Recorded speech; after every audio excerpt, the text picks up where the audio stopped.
Hello friends, मेरा नाम है नीलेश बजाज और इस वीडियो में हम देखेंगे कंट्रोल स्टेटमेंट्स के कुछ programs in C language. Okay, so let's start.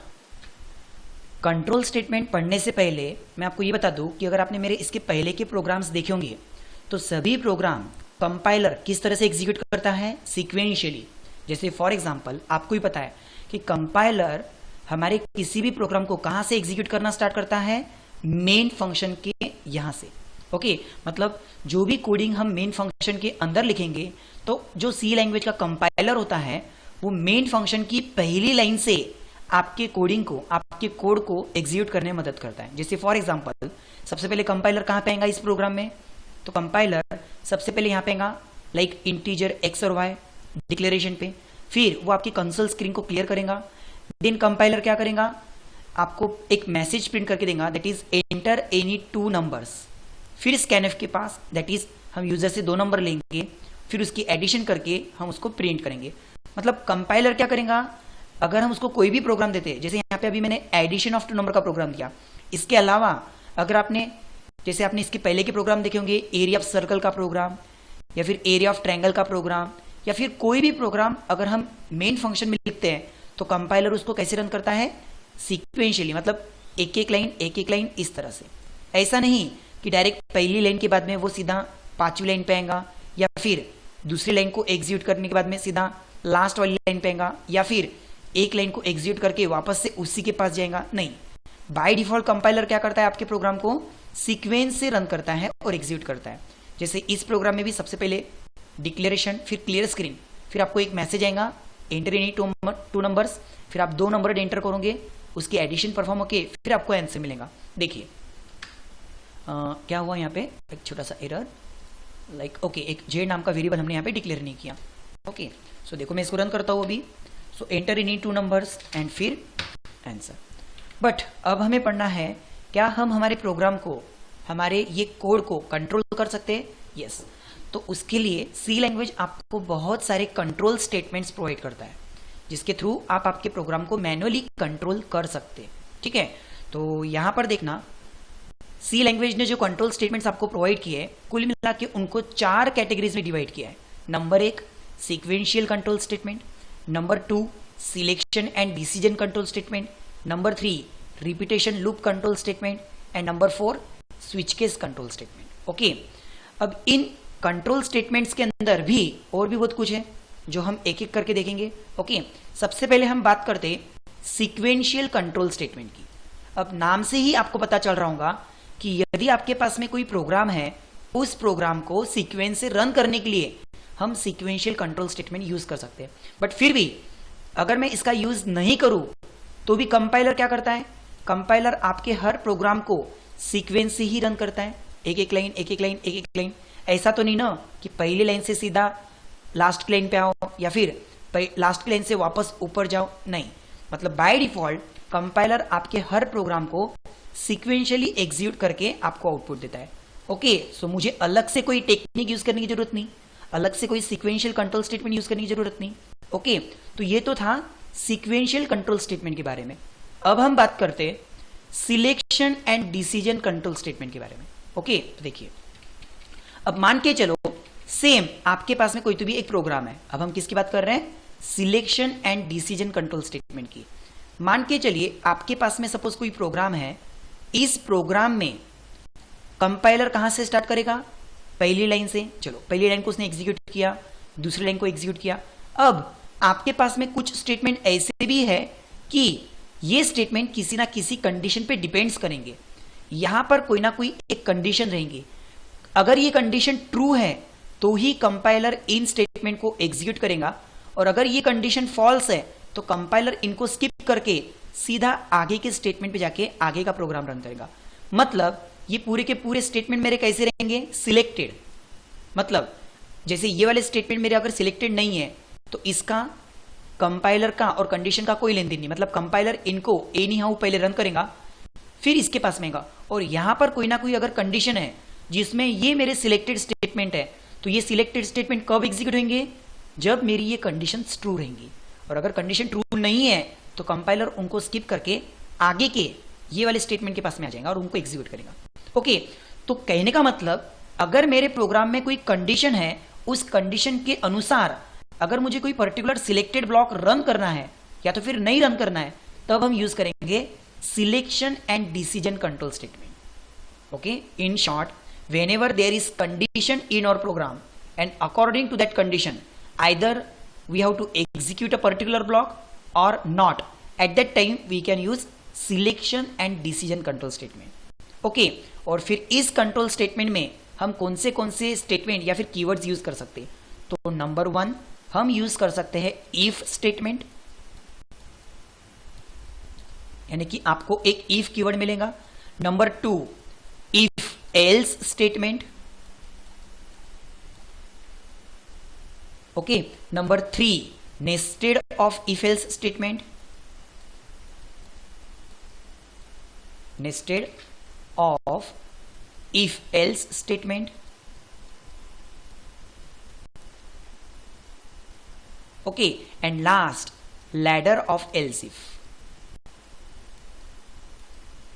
ladder of else if। Okay, so कहने का मतलब, मैं फिर से एक बार बताऊंगा, सीक्वेंशियल कंट्रोल स्टेटमेंट मतलब जो आपके प्रोग्राम को सीक्वेंस से रन करेगा। बट किसी भी प्रोग्राम को compiler by default sequence he run करता है, इसीलिए हम इस टेक्निक की कोई हेल्प नहीं लेंगे। Now selection and decision control statement मतलब क्या, कि अगर आपके प्रोग्राम में कोई कंडीशन है और उस कंडीशन के हिसाब से मुझे कोई पर्टिकुलर ब्लॉक या पर्टिकुलर स्टेटमेंट रन करना है, या फिर अगर कंडीशन फेल होती है तो उसको रन नहीं करना है, तो ऐसे टाइम में हम किसकी मदद लेंगे? Selection and decision control statement की। और इसके अंदर आपको क्या क्या मिलता है? तो इसके अंदर आपको इफ स्टेटमेंट यूज करते आएगा, इफ एल्स स्टेटमेंट यूज करते आएगा, nested of if else statement use करते आएगा, and ladder of else if use करते आएगा। एक चीज का आपको हमेशा याद रखना है कि जब भी हम selection and decision control statement use करेंगे तो आपके प्रोग्राम में कंडीशन होना जरूरी है, और वो कंडीशन सिर्फ और सिर्फ इफ कीवर्ड रिप्रेजेंट करेगा। यहाँ पे इफ मतलब क्या? अगर उसके पास दी हुई कंडीशन ट्रू है तो। So always selection and decision control statement में कोई ना कोई कंडीशन आएंगी, और वो कंडीशन कौन रिप्रेजेंट करेगा? If keyword. ओके, तो हम स्टार्ट करते हैं सबसे पहले इफ स्टेटमेंट के साथ। मतलब मैं ये सब कुछ डिलीट करता हूं और आपको सिर्फ पहले इफ स्टेटमेंट के बारे में समझाने की कोशिश करता हूं। ओके, देखिए, अब जैसे यहां पे आपके पास में ऑलरेडी एक प्रोग्राम दिया है। इस प्रोग्राम में हम क्या कर रहे हैं? इस प्रोग्राम में हम यूजर से 2 नंबर ले रहे हैं और उन 2 नंबर की बिना किसी कंडीशन के एडिशन करके उसको रन कर रहे हैं। मतलब अभी फिलहाल मेरे प्रोग्राम में कोई कंडीशन है क्या? नहीं, मतलब कंपाइलर पूरे प्रोग्राम को सीक्वेंस से रन कर रहा है। ओके, लेकिन मैं क्या चाहता हूं, यूजर से 2 नंबर लेने के बाद यदि आपका x 100 से बड़ा है तो ही मुझे एडिशन करना है। मतलब ये एडिशन किसके ऊपर डिपेंडेंट है? एक कंडीशन पे, कि अगर आपका x 100 से बड़ा है तो मतलब एडिशन करने से पहले मुझे यहां पे क्या लगानी पड़ेगी? कंडीशन। और कंडीशन हमेशा कौन रिप्रेजेंट करेगा? If keyword. सो इफ, और उसके ब्रैकेट में मैं क्या लिखूंगा? If x is greater than 100, और फिर उसके अंदर मैंने ये सिलेक्टेड ब्लॉक डाल दिया। मतलब सिलेक्टेड स्टेटमेंट मेरा कौन सा हुआ? ये एडिशन वाला। ये एडिशन कब होंगी? अगर ये कंडीशन ट्रू होंगी। यानी हम जब यूजर से नंबर लेंगे, यूजर से आने वाले नंबर्स एक x और एक y, उसमें से अगर मेरा x 100 से बड़ा है तो ही मुझे एडिशन का आंसर मिलेगा, अदरवाइज आंसर नहीं आएगा। तो अदरवाइज फिर क्या आने को ना? तो फिर z का आंसर 0 आने को ना। ठीक है, चलो देखो मैं रन करता हूं। जैसे फॉर एग्जांपल मैंने नंबर डाला 10 एंड 20, तो क्या आपकी x की वैल्यू 100 से बड़ी है? नहीं। नहीं मतलब वो सीधा नीचे जाके z की वैल्यू क्या प्रिंट करेगा? 0। देखिए, सम इक्वल्स टू 0। और वहीं अगर मैं x की वैल्यू 100 से बड़ी डालता हूं तो देखिए, जैसे फॉर एग्जांपल मैंने यहां पे डाला 200 एंड 300, तो क्या आपकी x की वैल्यू 100 से बड़ी है? भले फिर आपके y की वैल्यू छोटी हो, हमने y पे कंडीशन नहीं लगाई, हमने सिर्फ किस पे कंडीशन लगाई? x पे। क्या आपकी x की वैल्यू 100 से बड़ी है? हाँ, तो अब वो इसकी और इसकी एडिशन करके आंसर देगा। देखिए, तो आई होप आपको मतलब थोड़ा बेसिक तो ध्यान में आ रहा होगा कि अगर मेरे प्रोग्राम में कंडीशन है और फिर उसके अनुसार मुझे कोई पर्टिकुलर सिलेक्टेड स्टेटमेंट एग्जीक्यूट करना है या नहीं करना है, तब हम यूज करेंगे selection and decision control statement. और इसके अंदर मैं आपको 4 चीजें सिखाने वाला हूं: if statement, if else statement, nested if else और लैडर एल्स इफ। ओके, तो देखिए एक एक करके हम देखते हैं। मान के चलो सबसे पहले हम लेने वाले हैं हमारा इफ स्टेटमेंट। ओके, हम किसकी बात कर रहे हैं? If statement. तो इसकी जनरल डेफिनेशन क्या देंगे हम? whenever there is condition in our program, whenever there is condition in our program according to which we have to execute a particular block of statement or not, at that time we can use if statement। और इसको हम कुछ इस तरह से लिखेंगे। Okay, मतलब आपके प्रोग्राम के अंदर इस तरह से if, और यहां पे आएंगी आपकी कंडीशन।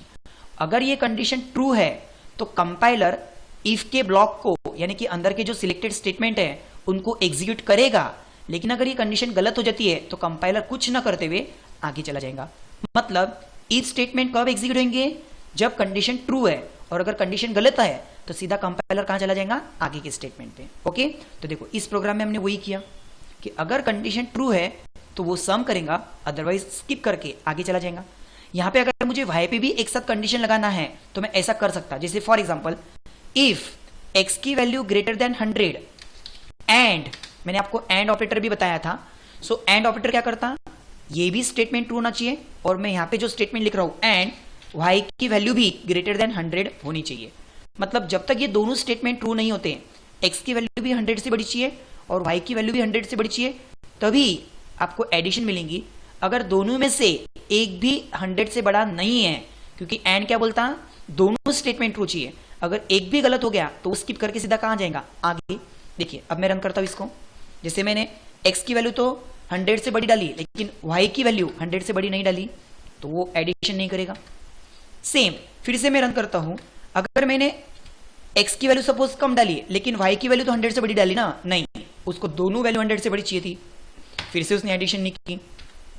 यदि मैंने अगर दोनों भी वैल्यू 100 से बड़ी नहीं डाली तो फिर तो बिल्कुल नहीं चलेगा, क्योंकि एंड ऑपरेटर क्या बोल रहा है? दोनों वैल्यू उसको 100 से बड़ी चाहिए, तो वो एडिशन करेगा। तो देखो अब मैं क्या करता हूं, एक वैल्यू डालता हूं सपोज 300 और एक वैल्यू डालता हूं सपोज 500। दोनों वैल्यू अगर 100 से बड़ी है तो ये उसने क्या किया? एडिशन। ओके, सो यहां पर इफ स्टेटमेंट ने तभी काम किया जब उसकी कंडीशंस ट्रू थी, तो उसने उसका स्टेटमेंट एग्जीक्यूट किया, मतलब एडिशन एग्जीक्यूट किया। जब तक कंडीशन ट्रू नहीं थी वो सीधा इसको स्किप करके कहां जा रहा था? आगे। ओके, सो आई होप आपको ये कंसेप्ट समझ में आया होगा कि हम इफ स्टेटमेंट कैसे यूज कर सकते हैं। ओके, तो मैं आपको जो 4 चीजें बताने वाला हूं, if statement, if else statement, nested if else और एल्स इफ लैडर, उसमें से अभी हमने देखा सिर्फ इफ स्टेटमेंट। बाकी के जो 3 स्टेटमेंट है वो हम आगे की वीडियो में देखेंगे।